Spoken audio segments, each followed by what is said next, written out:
ജിബിൻ, ഇതിൽ 50ഓളം യാത്രക്കാരാണ് ഉണ്ടായത്. ഈ അപകട കാരണം യഥാർത്ഥത്തിൽ ഈ വളവ് തിരിയുന്നതിന്റെ സംഭവിച്ചതാണോ അതോ മറ്റെന്തെങ്കിലും കാരണമാണോ? അതിലെന്തെങ്കിലും വ്യക്തത വന്നിട്ടുണ്ടോ? ജയലക്ഷ്മി, നമുക്ക് ഇപ്പോൾ കുറച്ചുകൂടി കൃത്യമായ ഒരു വിവരം ലഭിച്ചിരിക്കുകയാണ്. അതായത് ഈ ഒരു ബസ്സിൽ ഉണ്ടായിരുന്നവരെന്ന് പറയുന്നത് കാട്ടാക്കട, നെടുമങ്ങാടിന് സമീപം, തിരുവനന്തപുരത്ത് തന്നെയുള്ള കാട്ടാക്കട എന്ന് പറയുന്ന സ്ഥലത്ത് ഇതിന് സമീപത്തുള്ള പെരിങ്ങട വിളയിൽ നിന്ന് ടൂർ പോയ ആളുകളാണ്. ഇതിൽ കുട്ടികളുമുണ്ട് എന്നാണ് നമുക്ക് മനസ്സിലാക്കാൻ സാധിക്കുന്നത്. ഈ കാട്ടാക്കട പെരിങ്ങട വിളയിൽ നിന്ന് ടൂർ പോയ സംഘമാണ് ഇവിടെ നിന്ന് MC റോഡിലേക്ക് കയറുന്ന വഴിക്കാണ് ഈ ഒരു അപകടം ഉണ്ടായിരിക്കുന്നത്. ബസ് ഈ നിയന്ത്രണം നഷ്ടപ്പെട്ട്, നേരത്തെ പറഞ്ഞതുപോലെ തന്നെ നിരവധി വളവുകളും തിരിവുകളും ഉള്ള ഒരു റോഡ് കൂടിയാണ്. അപ്പോൾ ഈ റോഡിൽ നിന്ന് ഒരു വളവ് തിരിയാൻ ശ്രമിക്കവേ ബസ് നിയന്ത്രണം നഷ്ടപ്പെട്ട് മറിയുകയായിരുന്നു.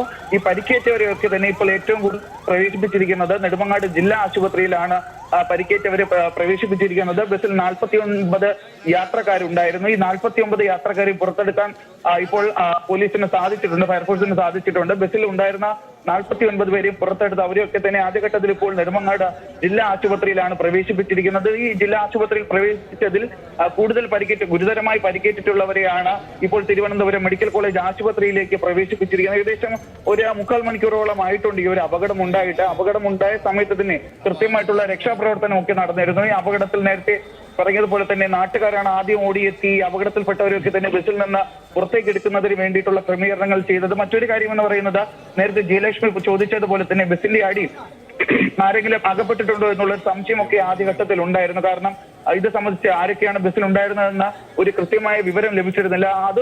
അത് പക്ഷേ ഇപ്പോൾ ആ ഒരു കാര്യം നമുക്ക് അതിലൊരു വ്യക്തത വന്നിരിക്കുകയാണ്. കാരണം ഈ ബസ് ടൂറിലുണ്ടായിരുന്ന ആളുകളോടൊക്കെ തന്നെ പോലീസ് കൃത്യമായി സംസാരിച്ചിരുന്നു. അപ്പോൾ അതിൽ നിന്ന് മനസ്സിലാക്കാൻ സാധിക്കുന്നത് ഈ കാട്ടാക്കട പെരിങ്കടവിള എന്ന് പറയുന്ന ഭാഗത്ത് നിന്ന് ടൂറിനായി പോയ സംഘമാണ് ഈ ഒരു ബസ്സിലുണ്ടായിരുന്നത്. അവരുടെ കയ്യിൽ കൃത്യമായ വിവരങ്ങൾ ഉണ്ടായിരുന്നു ആരൊക്കെയാണ് ബസ്സിലുണ്ടായിരുന്ന. അത് കേന്ദ്രീകരിച്ച് പോലീസ് പരിശോധന നടത്തി. ഉണ്ടായിരുന്നവരോടൊക്കെ തന്നെ അവരുടെ പേര് വിവരങ്ങൾ ചോദിച്ചറിഞ്ഞു. അതിൽ നിന്നാണ് ബസ്സിൽ 49 യാത്രക്കാരുണ്ടായിരുന്നു എന്നുള്ള വിവരം ലഭിക്കുന്നത്. ഈ 49 പേര് ഇപ്പോൾ ബസ്സിൽ നിന്ന് പുറത്തേക്ക് എത്തിച്ചിട്ടുണ്ട്. ബസ്സിൽ നിന്ന് പുറത്തേക്ക് എത്തിച്ചവരെ, പരിക്കേറ്റവരൊക്കെ തന്നെ തിരുവനന്തപുരം ജില്ലാ ആശുപത്രിയിലേക്കാണ് ആദ്യം പ്രവേശിപ്പിച്ചത്. അവിടെ നിന്ന് ഈ ഗുരുതരമായി പരിക്കേറ്റ ജയലക്ഷ്മി കേട്ടില്ല. കുട്ടികൾ ഉൾപ്പെടുന്നുണ്ടോ ജിബിൻ? ഇതിൽ യാത്രക്കാർ 49 യാത്രക്കാരെന്ന് പറയുന്നുണ്ടല്ലോ, അതിൽ കുട്ടികൾ ഉൾപ്പെടുന്നുണ്ടോ? ആ വിവരം ലഭ്യമാകുന്നുണ്ടോ? ജയലക്ഷ്മി, ഇതിൽ നിരവധി കുട്ടികളും ഈ ഒരു ബസ്സിൽ ഉണ്ടായിരുന്നു എന്നാണ് നമുക്ക് മനസ്സിലാക്കാൻ സാധിക്കുന്നത്. കാട്ടാക്കട പെരിങ്ങടവിളയിൽ നിന്നാണ് ഈ യാത്ര ആരംഭിച്ചതെന്നാണ് പറയുന്നത്. പക്ഷേ അതിൽ നിരവധി കുട്ടികളും ഉണ്ടായിരുന്നു എന്ന് പറയപ്പെടുന്നു. കൂടുതൽ വിശദാംശങ്ങൾ നമുക്ക് ഉടൻ തന്നെ ലഭിക്കും.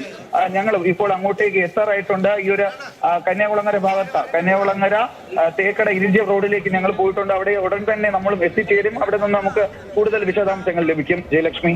ശരി ജിബിൻ, ഞാൻ ജിബിനിലേക്ക് തിരികെ എത്താം. എന്തായാലും വലിയൊരു അപകടമാണ് ഉണ്ടായിരിക്കുന്നത്. തിരുവനന്തപുരം വെമ്പായത്താണ് ഈ അപകടം ഉണ്ടായത്. കാട്ടാക്കടയിൽ നിന്നും ടൂർ പോയ സംഘമാണ് അപകടത്തിൽപ്പെടുന്നത്. ഈ ടൂറിസ്റ്റ് ബസ് മറിഞ്ഞാണ് ഈ അപകടം ഉണ്ടായിട്ടുള്ളത്. ബസ്സിൽ 49 പേരായിരുന്നു, കുട്ടികളടക്കമുണ്ട് എന്നുള്ളതാണ് പ്രാഥമികമായി ലഭിക്കുന്ന വിവരം. ഇപ്പോഴും രക്ഷാപ്രവർത്തനം പുരോഗമിക്കുകയാണ്. ജിബിൻ, ആർക്കെങ്കിലും ഗുരുതരമായി പരിക്കേറ്റതായിട്ടുള്ള വിവരം ലഭിക്കുന്നുണ്ടോ? ജയലക്ഷ്മി, ഇവിടെ നിന്ന് ഈ അപകടത്തിൽപ്പെട്ടവരെയൊക്കെ ആദ്യഘട്ടത്തിൽ നെടുമങ്ങാട് ജില്ലാ ആശുപത്രിയിലാണ് പ്രവേശിപ്പിച്ചത്. ഇതിൽ നിന്ന് ഗുരുതരമായി പരിക്കേറ്റവരെയാണ് ഇപ്പോൾ തിരുവനന്തപുരം മെഡിക്കൽ കോളേജ് ആശുപത്രിയിലേക്ക് കൊണ്ടുപോയിക്കൊണ്ടിരിക്കുന്നത്.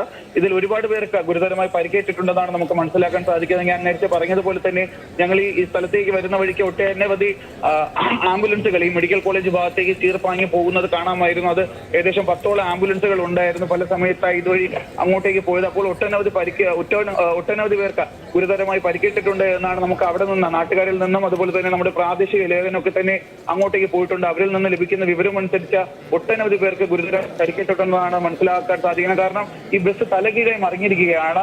അതുകൊണ്ട് തന്നെയാണ് ഇത്രയും അധികം പേർക്ക് ഗുരുതരമായി പരിക്കേറ്റിട്ടുമുള്ളത്. സാധാരണഗതിയിൽ ഒരു അപകടം ഉണ്ടാകുമ്പോൾ അവിടേക്ക് രക്ഷാപ്രവർത്തനത്തിനൊക്കെ തന്നെ നാട്ടുകാർ എത്തിച്ചേരാറുണ്ടെങ്കിൽ പോലും ഈ നാട്ടുകാർ രക്ഷാപ്രവർത്തനത്തിന് നേതൃത്വം നൽകുന്ന അതേ സമയത്ത് തന്നെ അവർ കൃത്യമായി ഫോഴ്സുകളെയൊക്കെ തന്നെ വിവരം അറിയിച്ചിട്ടുണ്ടായിരുന്നു. അതുകൊണ്ട് തന്നെയാണ് ഈ ബസിന്റെ അടിയിൽ ആരും പെട്ടിട്ടില്ല എന്നുള്ളൊരു കാര്യമൊക്കെ തന്നെ ഇത്രയും വേഗത്തിൽ മനസ്സിലാക്കാൻ സാധിച്ചത്. എന്തായാലും ഈ ബസ് അപകടം ഉണ്ടായ ഉടൻ തന്നെ ഈ ബസിന്റെ ഉള്ളിലുണ്ട് എല്ലാവരെയും പുറത്തേക്ക് എത്തിക്കാൻ സാധിച്ചിട്ടുണ്ട്.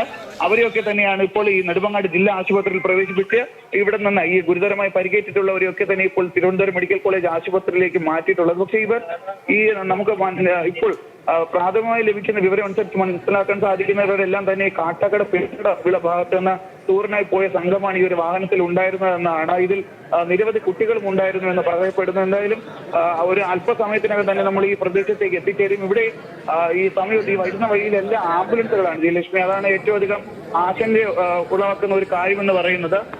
ജയലക്ഷ്മി, ഒരു അല്പം നമ്മൾ ഈ സ്ഥലത്തേക്ക് എത്തിച്ചേർന്നിരിക്കുകയാണ്. ഇവിടെ ഈ വാഹനങ്ങളൊക്കെ തന്നെ ഈ റോഡ് നേരത്തെ പറഞ്ഞ പോലെ തന്നെ ഈ റോഡിലൊക്കെ വാഹനം ഇറങ്ങിയ ഈ ഡീസൽ ചോർച്ച ഉണ്ടായതുകൊണ്ട് തന്നെ വലിയൊരു ഗതാഗത സമരമുണ്ട്. ഉടൻ തന്നെ നമ്മൾ ഈ സ്ഥലത്തേക്ക് എത്തിച്ചേരും.